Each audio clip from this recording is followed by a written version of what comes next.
What's up, guys? It is Sunday, Sunday morning.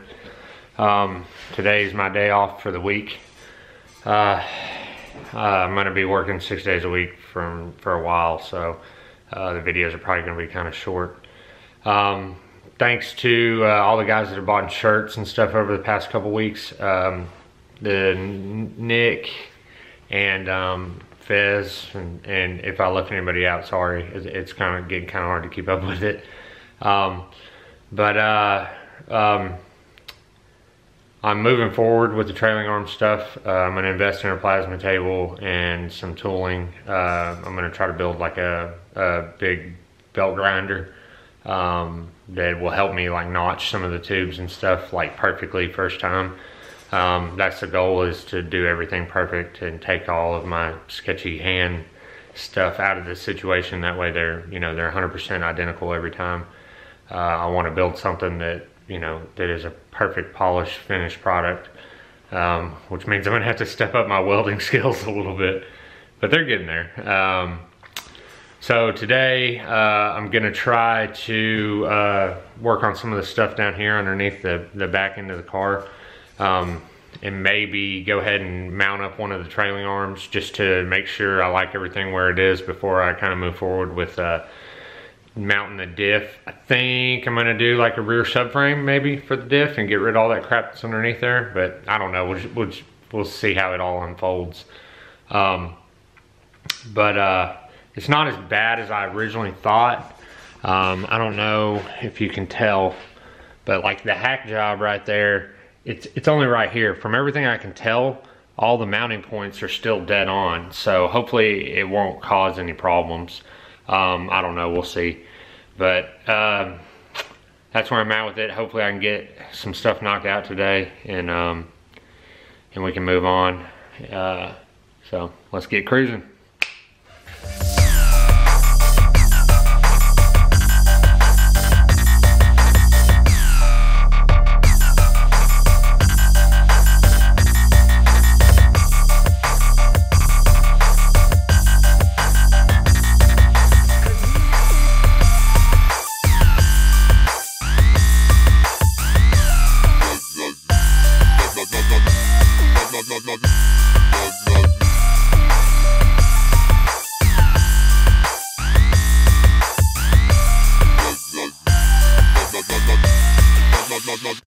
Okay, so I got the camber arm problem fixed, or the camber arm mount problem where somebody welded some shit in there. I got it fixed, or I've got it most of the way fixed. So what was going on here was the nut had broken off on the back side, and somebody obviously had welded the camber arm on here.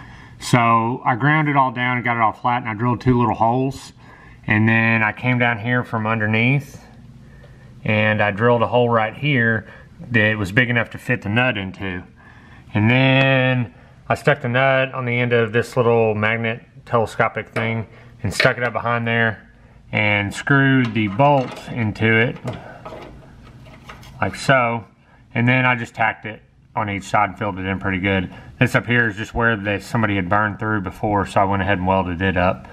I might come back down here and fill this hole back in. I don't know. I'm gonna drill all the spot welds out on this guy, but that's where I'm at with it right now. So from here on, I'm gonna move on and build a jig to hold the mounting points for the lower control arms. So that's where I'm at. Okay, so I got Yancey. And I put one of the trailing arms in just to see what it would look like. I put one in on the other side before I finished like the hubs and the disc and all that, and I couldn't really see it because the car's packed up against the wall. But here it is. Wanted to do this before I tore like the subframe out, or the rear subframe out. So this is it.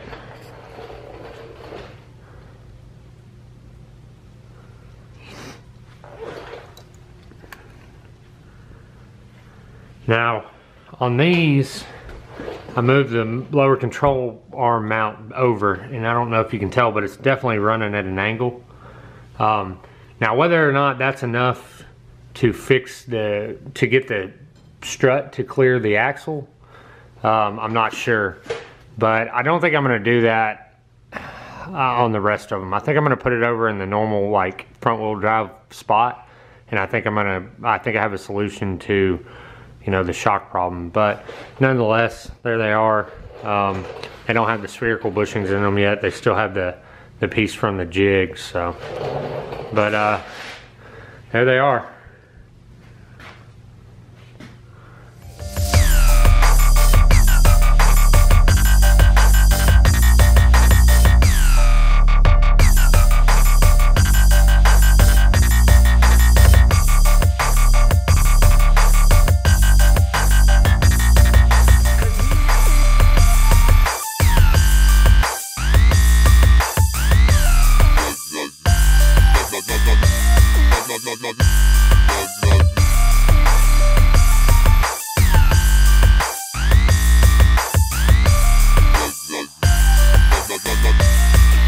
Okay, so it's getting late and I'm in a rush like always, and I made a mistake, just like I always make mistakes when I get in a rush, but it's no biggie. I've got it figured out.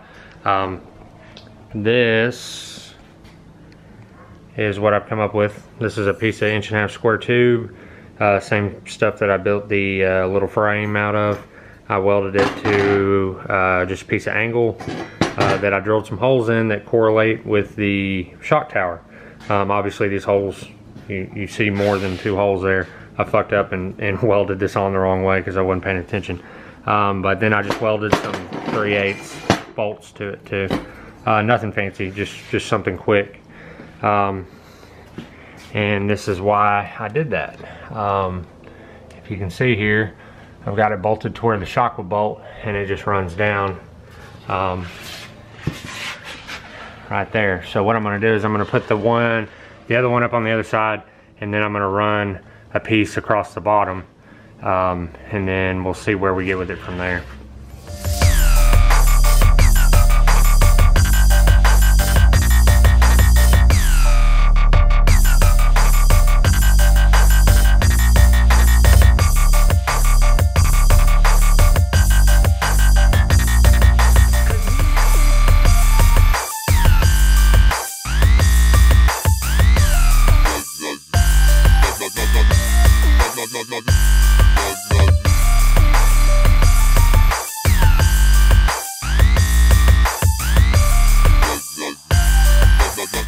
Okay, so I didn't get finished with it, but I got it up there and figured out. Let me show you kind of what I did here.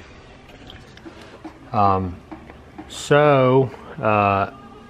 bolted both upper pieces up on each side, and then I welded that bar across there.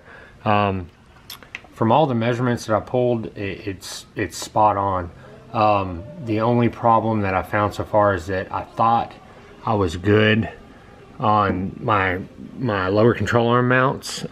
You know, with all this mess, you know, I thought maybe one of them was tweaked, and I was right.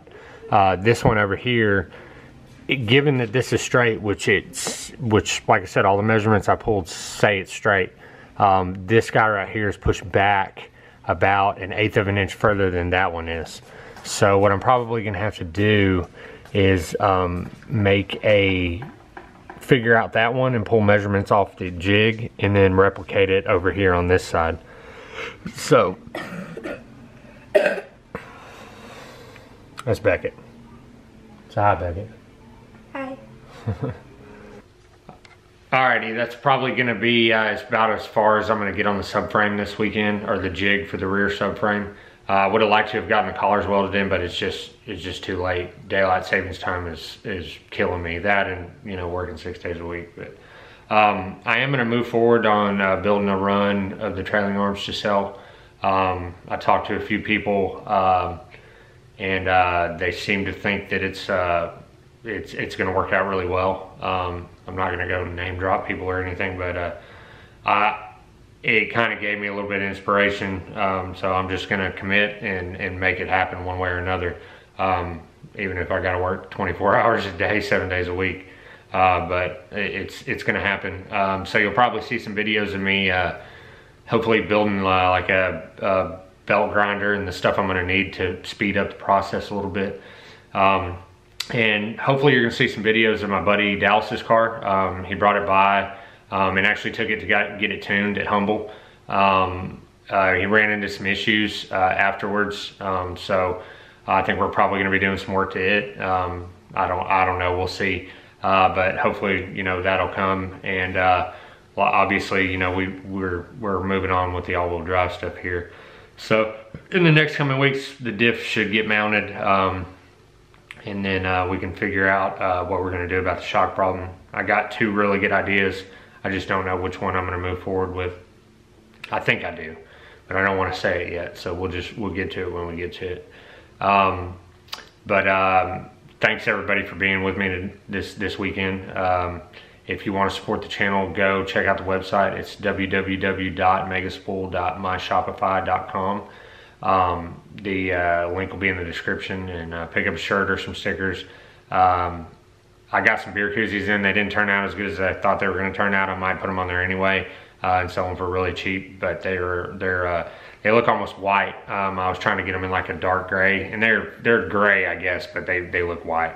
They'll get dirty really fast.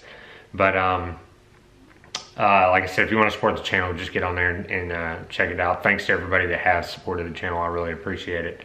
So that's going to be it for this, guys, for this episode this weekend. I got to get inside and edit the video. So thanks for being here with me, and I will catch y'all next weekend.